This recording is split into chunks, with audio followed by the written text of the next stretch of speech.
আমি কুনাল, দমদম মতিঝিল এলাকার বাসিন্দা। আমাদের বাড়ি আজও একান্নবর্তী মা-বাবা, কাকা-কাকিমা আর আমার বাবার বড় ভাই জেঠামশাই ও জেঠিমাকে নিয়ে এক জমজমাট সংসার। আমি আমার বাবার বড় সন্তান। আমার পর আমার এক ভাই আর দুই বোন। তারপর জেঠামশাইয়ের দুই মেয়ে, রুনা বড় আর মিনু ছোট। কাকার এক ছেলে, বয়স ৮ বছর। আমাদের বাড়িতে সবাই হাসিখুশিভাবে জীবন যাপন করেন। মোটামুটি সচ্ছল পরিবার, কোনো অভাব আমাদের ছিল না। আমাদের বাড়িতে দোলের দিন বেশ বড় করে পুজো করা হয়, এবারও তাই হয়েছিল। আমাদের পাড়াতে সকাল ১০টা থেকে রাত ১০টা পর্যন্ত দোল খেলা হয়। আমার কোনো বাড়ির সকালে দোল খেলতে পারি না, আমাদের খেলা শুরু হয় দুপুর থেকে, যতক্ষণ না বাড়ির পুজো শেষ হচ্ছে। আমরা সবাই মিলে পুজোর কাজে সাহায্য করি কাকিমা জেঠিমাদের। এবার পুজো শেষ হতে হতে ২টা ৩০ হয়ে গেল। আমরা ভাইবোনেরা পুজোর প্রসাদ খেয়ে যে যার বন্ধুদের সাথে রং খেলতে বেরিয়ে পড়ি। আর এবারও প্রায় ৩টা নাগাদ আমি বেরিয়ে পড়লাম। আমাদের বাড়ির কয়েকটা বাড়ি পরে একটা সরু গলি আছে, কোনো একসময় ওইখানে নর্দমা ছিল, আজ আর নেই। এখন শুকনো খটকটে একটা কানা গলি মাত্র। আর গলিতেই আমার কুমার জীবনের অবসান হয়েছিল, আর তাও আমার জেঠামশাইয়ের বড় মেয়ে রুনাকে নিয়ে। আমরা ৩জন বন্ধু মিলে দোলের আগেই ঠিক করেছিলাম যে একটু সন্ধ্যের দিকে ওই গলিতে ঘাপটি মেরে থাকব, আর কোনো মেয়ে ওখান দিয়ে গেলে তাকে পাকড়াও করে গলির ভিতরে নিয়ে যাব। আমরা ৩জনই খুব ভালো আর ভদ্র ছেলে বলে পরিচিত। রং হাতে নিয়ে পাড়ার সব বাড়িতে ঘুরে ঘুরে বড়দের পায়ে আবির দিয়ে প্রণাম আর ছোটদের গায়ে মুখে আবির ও অন্যান্য রং মাখিয়ে আমাদের দোল শুরু হয়। এরপর আমরা সবাই পাড়ার রাস্তাতে বেরিয়ে সবাইকে রং মাখাই, সেখানে বড়রাও থাকে। এবার সেরকম ভাবেই সব কিছু চলছিল। সন্ধে প্রায় হয়ে এসেছে, আমাদের পরিকল্পনা মতো ওই গলির কাছে চলে গেলাম আমি, শিবু আর তপন। শেষ বাড়িতে আবির দিতে গিয়ে ওই বাড়ির এক বৌদি আমাদের জোর করে সিদ্ধির শরবত খাইয়ে দিয়েছিল। আমরা যখন গলির কাছে এসে দাঁড়ালাম বুঝতে পারলাম যে সবারই একটু নেশা হয়েছে। শিবু আমার কাছে এসে বলল, কিরে কুনাল, এখন তো একটা মেয়ের দেখা পেলাম না। আমি বললাম, একটু অপেক্ষা করি, দেখি না আমাদের ভাগ্যে কি আছে। একটু পরেই একাধিক মেয়ের কলরব কানে এলো, উকি মেরে দেখি যে ৪টে মেয়ে এদিকেই আসছে। আমি ইশারাতে সকলকে চুপ করতে বললাম। শিবু গলির বাইরে দাঁড়িয়ে আছে, আমি আর তপন গলির একটু ভিতরে। মেয়েগুলো কাছাকাছি আসতেই শিবু এগিয়ে গিয়ে বলল, তোমাদের একটু রং মাখাবো। একটি মেয়ে বলল, তাতে আবার জিজ্ঞেস করতে হবে নাকি, রং মাখাবে তো মাখাও। শিবু, এই গলির ভিতরে এসো বলেই মেয়েটিকে হাত ধরে ভিতরে নিয়ে এলো, আর ওই মেয়েটির সাথে বাকি ৩জনেই গলির ভিতরে এসে দাঁড়ালো। সবাই গলির ভিতরে ঢুকতেই আমাদের দেখে বলল, তোমরাও রং মাখাবে আমাদের? আমরা সমস্বরে বলে উঠলাম, নিশ্চয়ই মাখব। আমরা ৩জনে ৩টে মেয়েকে রং মাখাতে লাগলাম। বাকি যে মেয়েটি ছিল সে খুবই ছোট, ও বাকি ৩টি মেয়ের উদ্দেশ্যে বলল, এই তোরা রং খেলে আয়, আমি বাড়ি যাচ্ছি। ওদের উত্তরের অপেক্ষা না করেই মেয়েটি চলে গেল। আমি একটি মেয়েকে ধরে ওর মুখে বেশ করে রং মাখাতে লাগলাম, মেয়েটিও আমাকে রং মাখাতে লাগল। মেয়েটির পরনে একটা টি-শার্ট আর নিচে স্কার্ট। আমি হাতে করে একটু আবির নিয়ে শার্টের ভিতরে দিতেই মেয়েটি বলল, এরকম করলে আমি আর রং খেলব না, তুমি খুব অসভ্য। আমি, ওদিকে দেখো, ওরাও তোমার দুই বান্ধবীর বুকে রং মাখাচ্ছে। মেয়েটি ওদিকে দেখল আর কিছু বলল না। আমিও তাই রং দেবার বাহানাতে হাত দিয়ে শুরু করলাম। মেয়েটি জোর করে আমাকে সরাতে চেষ্টা করতে করতে বলল, এটা কি হচ্ছে, তোমার মতলব ভালো নয়, আমাকে ছেড়ে দাও, না হলে আমি চেঁচাব।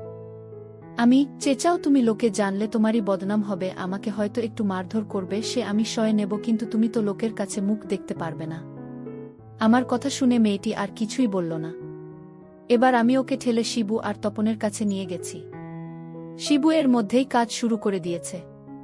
আমার সাথী মেয়েটি ওর বান্ধবীদের দেখে আমাকে বলল, দেখো যা করছো সাথে ঠিক নয়, আমি এখনো কুমারী আর এখনো কোনো ছেলে বন্ধু নেই, ওদের মতো আমাকে কিছু করো না প্লিজ। আমি, একদিন তো তোমার সাথে কেউ তো খেলা করবে, এখন একবার পরীক্ষা করে দেখো, তোমার খারাপ লাগলে তোমাকে ছেড়ে দেব। খেলাধুলা শেষ করে মেয়েটি ধীরে ধীরে উঠে বসে আমার দিকে তাকিয়ে বলল, আমি তোমাকে চিনতে পারছি না, যদি চিনতে পারতাম তাহলে তোমার বাড়ি গিয়ে নালিশ করে আসতাম। আমি, দেখো যা হবার হয়ে গেছে, আমিও তোমাকে চিনি না, তুমিও আমাকে চেনো না, এবার বাড়ি যাও, গিয়ে ফ্রেশ হয়ে নাও। হ্যাঁ, আর একটা কথা, তোমার তো কোনো ছেলে বন্ধু নেই আর আমার কোনো মেয়ে বন্ধু নেই, যদি আমাকে তোমার বন্ধু করতে চাও তো কাল সন্ধ্যের সময় এখানে এসো, আমি এখানে তোমার জন্য অপেক্ষা করব। এর উত্তরে ও বলল, কেন, একবার করে বুঝি স্বাদ মেটেনি? শুনে আমি একটু হেসে বললাম, শুধু গল্প করব আর আমরা দুজনে দুজনকে চিনে নেব। ও আর কোনো কথা না বাড়িয়ে ওর বান্ধবীদের দিকে দেখল ওরাও সবাই তৈরি হয়ে গেছে, তাই ওরা তিনজন চলে গেল। শিবু, খুব মজা পেলাম রে। আমরাও ওর কথাতে একমত হলাম। আর দেরি না করে গলি থেকে একজন একজন করে বেরিয়ে এলাম। কিছুক্ষণ এদিক ওদিক ঘুরে বেরিয়ে যে যার বাড়ি চলে গেলাম। রাতে বাড়ি ফিরে বাচ্চাঘর ফাঁকা পেয়ে সোজা ঢুকে পড়লাম আর ভালো করে সাবান শ্যাম্পু দিয়ে স্নান করে বেরিয়ে এলাম। সোজা রান্নাঘরে গেলাম যদি কিছু খাবার পাওয়া যায়। অনেক খোঁজখুঁজির পরে দুপুরের খিচুড়ি প্রসাদ পেলাম একটা বাটিতে, সেটাই নিয়ে খেতে শুরু করলাম। খাওয়া শেষ করে বেরিয়ে এসে জল খেলাম আর সোজা বসার ঘরের দিকে চললাম টিভি দেখব বলে। বসার ঘরের আগে রুনা আর মিনুর ঘর, সেখান দিয়ে যেতে গিয়ে খুব চাপা গলায় কিছু কথা শুনতে পেলাম। মিনুরে আমার মনে হয় ছিঁড়ে গেছে রে, বদমাইশটা জোরে করে খেলল। এরপর মিনুর গলা, যাই বল দিদি, এই বেশ ব্যথা পেলেও পরে কিন্তু বেশ সুখ পেয়েছিলাম। মনে হচ্ছিল যে এর থেকে বেশি সুখ আর কোনো খেলাতে নেই। রুনার গলা, আমারও পরে বেশ মজা লেগেছিল। কিন্তু ওকে তো আর আমি চিনতে পারিনি যে ওর সাথে সময় সুযোগ মতো সেবা নেব, আর ওই গলির মধ্যে কি সেবা নিতে ভালো লাগে বল। মিনুর গলা, সেটা ঠিক বলেছিস। তবে তোকে যে ছেলেটা ছিল সে তো বলেছে যদি ওর সাথে বন্ধুত্ব করতে চাই তো কালকে সন্ধে বেলা ওই গলিতে যেতে। রুনার গলা, তা তো বলেছিল, কিন্তু যদি খুব পরিচিত কেউ হয় তো আমার খুবই লজ্জা করবে রে। মিনুর গলা, দিদি যাবি কালকে ওর সাথে দেখা করতে, আর হোক না চেনা পরিচিত তাতে তো কোনো অসুবিধা নেই। আর চেনা হলেই তো ভালো, কোনো ক্ষতির ভয় থাকবে না। আর আমার মনে হয় ছেলেগুলো সবাই ভালো। আর আমার মনে হয় ওরাও আমাদের মতো প্রথমবার। চল না দিদি, একবার ওই ছেলেটার সাথে দেখা করে বন্ধুত্ব পাতাই, তাহলে তুই আর আমি দুজনেই মাঝে মাঝে সেবা নিতে পারব। রুনার গলা, যদি ওরা তিনজনেই আসে তাহলে তো তোকে বা আমাকে দুজনকে দিয়ে নিতে হবে। মিনুর গলা, সে হয় হবে, তবে যাব তুই আর আমি, ঝুমাকে কিছুই বলবো না আমরা। রুনার গলা, ঠিক আছে সে দেখা যাবে, আগে তো কাল সন্ধে হোক, আমার খুব খিদে পেয়েছে, মাকে বলি কিছু খেতে দিতে। ওরা এখনই বেরোবে, তাই আমিও চট করে ওদের ঘরের সামনে থেকে সরে গেলাম আর বসার ঘরে গিয়ে টিভি চালিয়ে দিলাম। ভাবতে লাগলাম তাহলে তিনটে মেয়ের মধ্যে আমার দুই বোন ছিল। আর কালকে যদি আমাকে দেখে ওরা বাড়িতে বলে দেয় তো মহা কেলেঙ্কারি হয়ে যাবে। ভাবতে লাগলাম কি করা যায়, শিবু বা তপনকে বলা যাবে না, তাহলে পাঁচ কান হবে। যা করার আমাকেই করতে হবে। রুনা মিনু খেয়ে বসার ঘরে এলো, আমাকে দেখে রুনা বলল, কিরে দাদা, তোর রং খেলা কেমন হলো? আমি, ভালোই, প্রতিবার যেমন হয় সেরকমই। মিনু, তা তোদের তো দেখলাম না, তোরা কোথায় ছিলি? আমি, কেন আমরা তিনজন নেই তো পাড়াতেই ছিলাম। রুনা, তা কোনো মেয়েকে রং মাখালি নাকি নিজেরাই নিজেদের রং মাখালি? আমি চুপ করে ভাবতে লাগলাম বলবো নাকি যে ওই গলিতে তিনটে মেয়েকে রং মাখিয়েছি, আর এটা বললে ওর বুঝতে পারবে যে আমরা তিনজনেই ওই গলিতে ছিলাম আর ওদের তিনজনকে সেবা দিয়েছি। আমাকে চুপ করে থাকতে দেখে মিনু বলল, কিরে দাদা, চুপ করে আছিস কেন? আমি, আমার ভীষণ গরম লাগছে, আমি ছাদে যাচ্ছি। সাথে সাথে রুনা আর মিনু বলল, আমরাও ছাদে যাব। আমি ওদের কথা শুনে সোফা থেকে উঠে সিঁড়িতে পা দিলাম। ওদিকে রুনা মিনু দুজনেই মাকে বলল, মা, আমরা দুজনে দাদার সাথে ছাদে যাচ্ছি। মার উত্তর, ঠিক আছে তোমরা ছাদে যাও, রান্না হলে তোমাদের ডাকব। আমি ওদের আগেই ছাদে চলে এলাম। কোথায় বসবো ভাবছি, এরই মধ্যে রুনা মিনু ছাদে উঠে এলো আর সাথে একটা মাদুরও নিয়ে এসেছে। মাদুর বিছিয়ে আমাকে রুনা বলল, আয় দাদা, মাদুরে বস। আমিও মাদুরে গিয়ে বসলাম। বসার পরে মিনু জিজ্ঞেস করল, এবার তো আর গরম লাগছে না, এবার বল আজ তোরা তিন বন্ধুতে নতুন কিছু করলি কিনা? আমি, ঠিক আছে আমি সব বলবো, কিন্তু তার আগে তোরা বলবি। মিনু, না না, আগে তুই বলো না দাদা। আমি, না, আগে মেয়েরা বলবে, পরে আমারটা বলবো, তবে কোনো কিছুই গোপন করতে পারবি না, আমিও কোনো কিছুই লোকাবো না তোদের কাছে। আমার কথা শুনে দুজনে দুজনের দিকে তাকালো আর রুনা মিনুর কানে কানে কি যেন বলল, সেটা শোনা গেল না। মিনু শুধু না না করতে লাগল। রুনা আমার দিকে তাকিয়ে বলল, দাদা দেখ, আমরা তো এখন বেশ বড় হয়েছি, যদি কোনো ছেলের সাথে কিছু করে থাকি তো তুই আমাদের বকবি না বল। আমি, আগে তো শুনি কোনো ছেলের সাথে তোরা কি করেছিস, আর তাছাড়া আমি কি কোনোদিন তোদের বকেছি না মেরেছি? রুনা, না, তা বকিসনি বা মারিসনি, তবে আজ যেটা হয়েছে তার জন্যে আমাদের দুজনের কোনো দোষ ছিল না, সবটাই জোর করে করেছে। আমি, ওরে কি করেছে সেটা তো বলবি। জোর করে কেউ কি রং মাখবার নাম করে তোদের বাগানে হাত দিয়েছে? মিনু, দাদা জোর করে শুধু হাতই দেয়নি, আরও অনেক কিছু করেছে।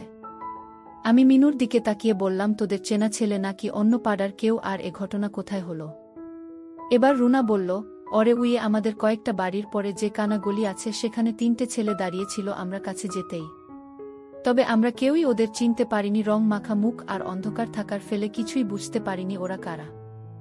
আমি ভাবতে লাগলাম এখনই বলবো ওদের যে ওই তিনজন আমরাই ছিলাম।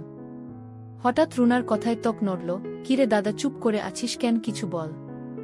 আমি বললাম, তা তোদের আগে বল, কি করলো, কিভাবে করলো, আর তোদের মজা লেগেছিল কিনা সব খুলে আমাকে বল। আর আমি কথা দিচ্ছি যে আমি কিছুই বলবো না। তোদের পরে আমি যা বলবো তাতে তোরাও কিছুই বলতে পারবি না আমাকে বা বাড়ির কাউকে। মিনু মুখ নিচু করে বসে আছে, বুঝলাম মিনু কিছুই বলবে না, তাই আমি বললাম, ঠিক আছে আমি নিচে যাচ্ছি, তোরা যখন আর কিছুই বলবি না তো এখানে চুপ করে বসে থেকে কি হবে, বলে আমি উঠে দাঁড়ালাম। আর তাতেই মিনু আমার হাত ধরে বলল, দাদা যাস না রে, আমরা সব বলবো, দেখ আমাদের তো এসব কথা বলার আর কেউ নেই, তুই আমাদের একাধারে দাদা আর বন্ধু, তাই তোকেই আমাদের আজকের ঘটনা সবটাই বলছি। এরপর দুজনে সবকিছু আমাকে বলতে লাগলো, আর ওদের বলা শেষ হলে আমি বললাম, ওরা কি ভিতরে ফেলেছে নাকি বাইরে? রুনা বলল, আমার পিটার উপরে ফেলেছে, আর মিনু একই কথা বলল। রুনা আরও বলল, যে জানিস দাদা, আমার ছোট কাপড়টা টেনে ছিঁড়ে ফেলেছিল, সেটা হয়তো এখনো ওখানেই পড়ে আছে। আমি ভাবতে লাগলাম যে সেটা তো আমি আসার সময় পকেটে করে নিয়ে এসেছি। সেটা আমার বাচ্চা ঘরে ছেড়ে রাখা প্যান্টের পকেটে আছে, যেটা আমি একেবারে ভুলেই গেছিলাম। তাই চট করে উঠে দাঁড়িয়ে ওদের বললাম, তোরা একটু বস, আমি একটু বাচ্চাঘর থেকে আসছি, বলেই খুব তাড়াতাড়ি সিঁড়ি দিয়ে নেমে এলাম আর সোজা বাচ্চাঘরের দরজার কাছে গেলাম। আর তখনই বাচ্চাঘরের দরজা খুলে কাকিমা বেরিয়ে এলেন, আমাকে দেখে বললেন, কিরে কুনাল, ছোট বাইরে নাকি বড় বাইরে? আমি শুধু আমার করে আঙ্গুল তুলে দেখিয়ে সোজা বাচ্চাঘরে ঢুকে গেলাম। দেখলাম আমার জামা প্যান্ট একটা বালতিতে সাবান জলে ভেজানো। তাড়াতাড়ি করে প্যান্টটা তুলে ওর পকেটে হাত দিয়ে সেই ছেঁড়া ছেঁড়া কাপড়টা পেলাম, ওটাকে ভালো করে জলে ধুয়ে নিংড়ে আমার পকেটে চালান করে দিলাম। তারপর বেরিয়ে আবার এসে সিঁড়ি বেয়ে ধীরে ধীরে উপরে উঠতে লাগলাম। ছাদের দরজার কাছে পৌঁছতেই ওদের দুবোনের কথা কানে আসল। মিনু বলছে, দিদি দাদা এখনো কি করছে রে, হিসি করতে গেল নাকি আমাদের ওই ছেলেগুলো দিয়েছে? সেটা শুনে ঠান্ডা হতে বাচ্চা ঘরে গেল। রুনা, হতে পারে রে। ওর কথা শুনে মিনু বলল, দিদি জানিস তো, এই কদিন আগেই আমি স্কুল থেকে ফিরে পোশাক পাল্টাচ্ছি, ঘরের ভিতরে হঠাৎ আমার নজর গেল ড্রেসিং টেবিলে আয়নাতে দাদা বাইরে বসেছিল। দাদা বুঝতে পারেনি যে আমি দেখছি। সত্যি কথা বলবো দিদি, আমার তখন ইচ্ছে করছিল যে দাদা আমার কাছে আসুক। ওর কথা শেষ হতে রুনাও বলল, হরে মিনু, আমিও যেদিন দাদা ঠান্ডা হওয়া দেখছিলাম তখন মনে হচ্ছিল দাদা নিজে নিজে কেন এমন করছে, আমি তো আছি, আমাকে কি দেখতে পায় না? রুনার কথা শেষ হবার আগেই আমি ঢুকে পড়লাম আর আমাকে দেখে রুনা তোতলাতে লাগলো। বললাম, কিরে, কার সেবা নেওয়ার কথা হচ্ছিল রে রুনা? আমার কথার জবাব দেবে কি লজ্জাতে মাথা যতটা পারে নিচু করে বসে থাকল। আমি মিনুকে জিজ্ঞেস করলাম, তোরাও সেবা নিয়ে নিজেদের মধ্যে বলাবলি করিস তাই না? মিনু শুধু মাথা নেড়ে হা বলল। আমি রুনার কাছে গিয়ে বসে বললাম, আমি সব শুনেছি, তা আমার তোর খুবই পছন্দ তাই না? তা আমাকে তো কোনোদিন বলিসনি। বলে ওর মুখ তুলে আমার দিকে ঘুরিয়ে আবার জিজ্ঞেস করলাম, তুই আমার মেশিন কবে দেখেছিস বল, নইলে আমি জেঠিকে সব বলবো যে আজ তোরা কি করেছিস। রুনা আমার হাত ধরে বলল, প্লিজ দাদা, আর তাছাড়া তুইও তো মিনুর বাগান দেখেছিস। আমি মিনুর দিকে তাকিয়ে জিজ্ঞেস করলাম, আমি কবে দেখেছি রে? মিনু, কেন গত সপ্তাহে আমি স্কুলের পোশাক পাল্টাবার সময় তুই আয়না দিয়ে চুরি করে দেখছিলি, তুই কি ভেবেছিলি আমি জানতেও পারবো না? তুই যদি নিজে থেকে সামনাসামনি দেখাতিস তাহলে তো আর চুরি করে দেখতে হতো না। রুনা, আমিও তো মেশিন চুরি করেই দেখেছি, তুই কি কখনো আমাকে দেখিয়েছিস? তুই বললেই পারতিস যে মেশিনটা একটু দেখতে দে। মিনু হঠাৎ বলে উঠল, আমি এখন বলছি মেশিনটা একবার দেখা না রে।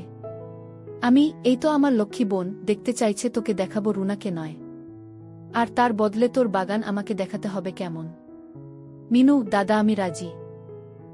ঠিক আছে, তার আগে আমি রুনাকে একটা জিনিস দেখাবো বলে রুনার দিকে তাকালাম। রুনা, কিরে দাদা, কি দেখবি রে? যা দেখাবো সেটা দেখলে তুই বিরমি খাবি। রুনা, যা হবার হবে, তুই দেখা, যেটা দেখবি সেটা কি আমার জিনিস নাকি অন্যের? আগে দেখাই, তোকে দেখলেই বুঝতে পারবি সব, বলে আমার পকেট থেকে ছেঁড়া কাপড়টা বের করে ওর হাতে দিলাম। আর সেটা দেখে বুঝতে পারল যে ওর সেই কাপড়টা। আর বোঝার সাথে সাথে রুনা আমার উপর ঝাঁপিয়ে পড়ে বলতে লাগলো, শয়তান, তাহলে তুই আমার সেবা দিয়েছিস? কি করব বল, এত বড় হলাম কিন্তু এখনো পর্যন্ত কাউকে সেবা দেওয়ার সুযোগ পাইনি, তাই তো আমরা তিনজনে মতলব এঁটেছিলাম যে যে করেই হোক আজ কাউকে না কাউকে দিব। মাদুরে পড়ে আছি আর উপরে রুনা হতবম্বের মতো তাকিয়ে আছে আমার আর রুনার দিকে।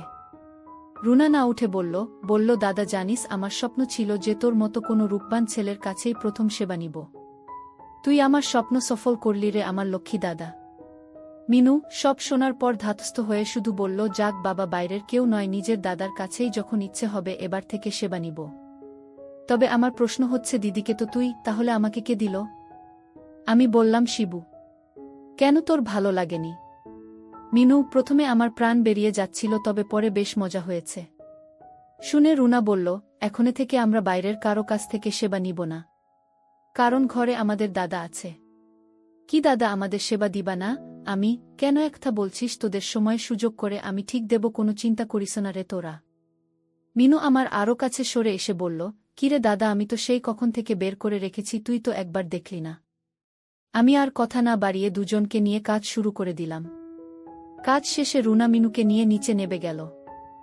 আমি এবার হাত পা ছড়িয়ে শুয়ে পড়লাম, চোখ বন্ধ করতেই দু চোখে জুড়ে ঘুম নেমে এলো।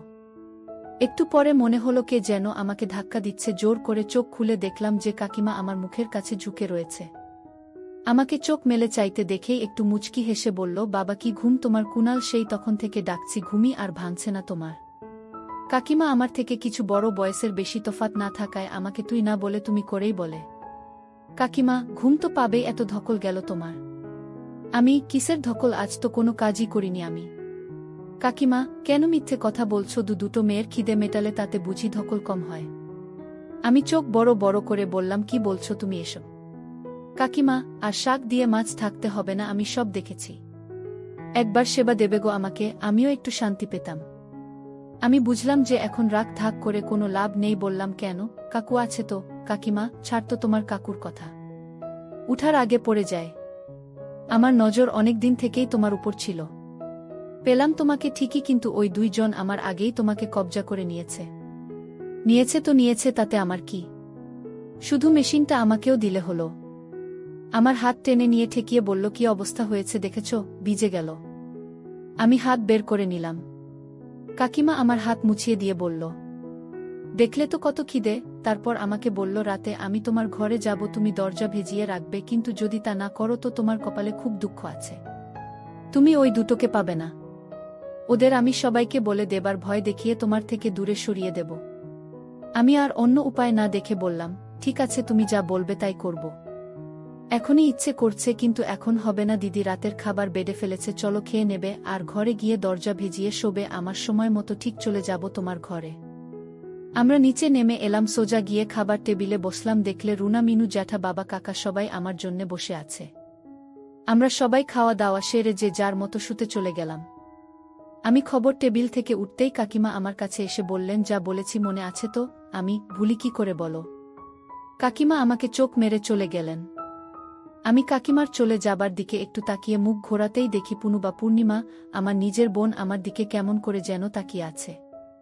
ওর মুখের দিক থেকে আমার দৃষ্টি একটু নিচের দিকে নামতেই দেখি ওর বয়সের তুলনায় বড় হয়ে গেছে। ওর বয়স সবে 15 বছর, আর ছোট বোন কৃষ্ণার বয়স 13 বছর। আজকের আগে আমি কোনোদিন নিজের বোনকে এভাবে দেখিনি, কিন্তু আজ যেন আমার চোখ আর ফেরাতে পারছি না। পুনু এবার আমার দিকে এগিয়ে এসে জিজ্ঞেস করল, এই দাদা কাকিমা কি বলল রে তোকে? আমি ওর কথার উত্তর কি দেব, শুধু তাকিয়ে আছি। আমার কাছ থেকে কোনো উত্তর না পেয়ে এক হাতে আমাকে নাড়িয়ে দিয়ে বলল, কিরে দাদা, বললি না কাকিমা কি বলল তোকে? আমার সম্বিত ফিরতে বললাম, অরে কাল কাকিমাকে কয়েকটা জিনিস এনে দিতে হবে, আর সেটা কাউকে বলতে মানা করেছেন। পুনু, তা যাবার সময় তোর পিঠে ঘষে দিল কেন রে? আমি, তা তো জানি না, হয়তো অসাবধানে লেগে গেছে। পুনু, আমার কিন্তু তা মনে হয় না রে। কেননা একদিন যখন তুই বলেই চুপ করে গেল। আমি, একদিন কি রে চুপ করে গেলি কেন? পুনু, না কিছু না, তবে দাদা কাকিমার থেকে সাবধান। আমি জানি কাকিমা তোকে সব সময় চোখ দিয়ে গিলে খায়, মনে হয় সুযোগ পেলে একদম তোকে গিলে খেয়ে নেবে রে। আমি, কি বলছিস তুই? কাকিমা এমন নয় রে। পুনু, কি রকম সেটা আমি জানি রে দাদা, আর একটা কথা, তুই আমাকে ওভাবে দেখছিলি কেন রে? আমি, কি না তো, আমি সেভাবে দেখিনি। পুনু, দাদা, মেয়েরা সব বোঝে, কোনো ছেলের নজর কোথায়। আমার কাছে লুকোচ্ছিস তুই? সত্যি করে বলো না, তুই আমারগুলো দেখছিলিস? এবার ওর এই জেরার ফলে একটু রেগে গিয়ে বললাম, বেশ করেছি, দেখেছি তো, কি হয়েছে? তোর ক্ষয়ে গেছে নাকি রে? পুনু, না, না দেখলে বা হাত দিলে ক্ষয়ে যাবে কেন? আমিও তো বলছি দেখেছিস, বেশ করেছিস, আবার দেখ। আমি এবার একটু আস্তে করে বললাম, বড় হয়ে গেছে রে। এই তো কদিন আগে ছোট ছিল। কারো হাত পড়েছে নাকি? পুনু বলল, যদি কারো হাত পড়েও থাকে তো কি হয়েছে তাতে? আর তুই শুধু দেখবি নাকি আরও অন্য কিছু মন চাইছে? আমি, তার মানে অন্য কেউ? কে সে বল আগে, না হলে আমি মাকে বলে দেব। পুনু একটু ভয় পেয়ে বলল, দাদা তুই কাউকে বলিস না তো, বন্ধু তপনদা প্রায় 1 বছর ধরে বড় করে দিয়েছে। গত বছর একদিন আমি টিউশন নিয়ে ফিরছিলাম, ওই কানা গলিটার সামনে তপনদা দাঁড়িয়েছিল। আমি যেতেই আমাকে দেখে বলল, পূর্ণিমা তুই দিন দিন বেশ সুন্দরী হচ্ছিস রে। এই প্রথম আমাকে কোনো ছেলে সুন্দরী বলল, আর তাতেই আমি একটু গেলে গিয়ে ওকে বললাম, তুমিও তো বেশ সুন্দর তপনদা। যে কোনো মেয়ে তোমাকে পেলে লুফে নেবে, তোমার সাথে প্রেম করতে চাইবে। শুনে তপনদা আমাকে বলল, তোরও কি আমার সাথে প্রেম করতে ইচ্ছে করে বলো না? আমি কোনো কথার জবাব না দিয়ে চুপ করেছিলাম, আর তাতেই তপনদা বুঝে গেল যে আমারও ওকে পছন্দ। আমার হাত ধরে ওই গলির একটু ভিতরে নিয়ে যায়। এসবে আমারও খুবই ভালো লাগতে লাগল। সেই থেকে যখনই সুযোগ পাই তপনদার সাথে প্রেম করি, তবে কোনো দিনই ও নিচের জিনিস ব্যবহার করেনি, শুধু হাত দিয়েছে। আমি এবার বেশ গম্ভীরভাবে বললাম, এরপর আর কোনোদিন তপন বা অন্য কোনো ছেলের কাছে যাবি না। তুই যদি এরপর ওর কাছে যাস তো আমি মা বাবাকে সব বলে দেব। পুনু, দাদা একটা কথা বলবো তোকে। আমি, বল। আমি তপনদার কাছে আর যাব না যদি তুই আমার জিনিসটা ব্যবহার করিস। তবেই যাওয়া বন্ধ করব। আমার একটা অভ্যাস হয়ে গেছে, তাই আমি সেবা না দিয়ে থাকতে পারবো না। আমি, ঠিক আছে সে দেখা যাবে, এখন যা শুয়ে পড়, বলে আমি চলে আসতে যাব, তখনই পুনু পেছন থেকে বলল, যা দরজা ভাজিয়ে শুয়ে পড়, কাকিমা আসবে। আমি, তুই কি বলছিস এসব? কাকিমা কেন আসবে আমার ঘরে? পুনু, দেখ দাদা, আর আমাকে ভোলাস না, আমি শুনেছে কাকিমা তোকে দরজা ভেজিয়ে রেখে শুতে বলেছে, আর আমি জানি কাকিমা তোর সাথে শুধু গল্প করতে যাবে না, কাকিমা তোকে দিয়ে সেবা নিতে চাই। সে তুই যা খুশি কর, তবে আমাকেও সেবা দিতে হবে। আমি বললাম, ঠিক আছে, এবার যা, কেউ দেখে ফেলবে, আর আমি তোকে নিয়ে কাল থেকে শুরু করব। আমার কথা শুনে হামি দিয়ে ছুটতে চলে গেল। আমি আমার ঘরে গিয়ে শুয়ে পড়লাম, ভাবলাম একদিনেই সব কেমন পাল্টে গেল। গতকাল ও আমি এসব ভাবতেও পারতাম না, আর আজ সবাই আমার সেবা নিতে চাইছে। একটু পরে আমার ঘরের ভেজানো দরজা একটু ফাঁক করে কেউ একজন ঢুকলো, বুঝলাম কাকিমা এলো।